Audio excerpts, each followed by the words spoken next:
Huge tasty teacher. Yummy. Surprise. Night share. Videos. Thank you. Bye bye. रहमानिर्रहीम। अस्सलाम वालेकुम। उम्मीद है आप सब खैरियत से होंगे।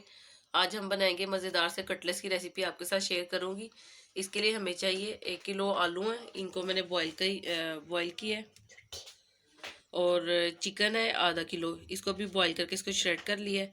और 2 चम्मच कॉर्नफ्लावर है, 1 अंडा है, आधी प्याली ये सफ़ेद तिल है, 1 प्याली ब्रेड क्रम्ब है, 1 चम्मच नमक है, आधी चाय का चम्मच पिसी हुई लाल मिर्च है और 1 चाय का चम्मच पिसी हुई काली मिर्च है। बाउल है, किसमें ये सारी चीज़ें हम डाल देंगे। इसमें ये आलू और चिकन डाल रही हूँ।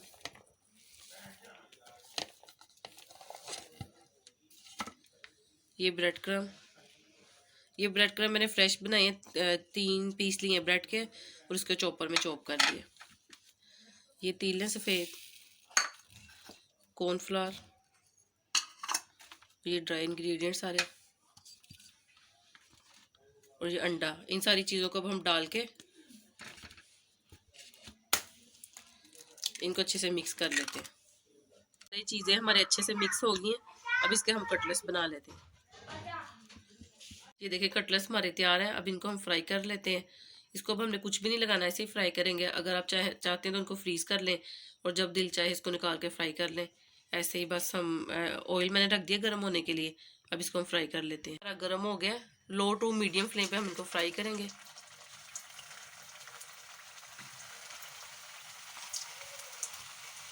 एक साइड इसके पक गई है, अब इसकी मैं साइड चेंज कर देती हूँ। दूसरी साइड भी इसकी तैयार होगी, फिर हम इसको डिश आउट कर लेंगे। ये देखिए इसकी दोनों साइड अच्छे से पक गई और इसका कलर भी देखिए कितना अच्छा सा, अगर उसका टेस्ट भी बहुत अच्छा होता है। तो आप भी इस रेसिपी को ज़रूर ट्राई कीजिएगा। अब इसको मैं डिश आउट कर लेती हूँ। ये देखिए मज़ेदार से हमारे ये कटलेट्स तैयार है। और कमेंट करके बताइएगा कि आपको ये रेसिपी कैसी लगी। अपना बहुत ख्याल रखिएगा, दुआओं में याद रखिएगा। अल्लाह हाफिज़।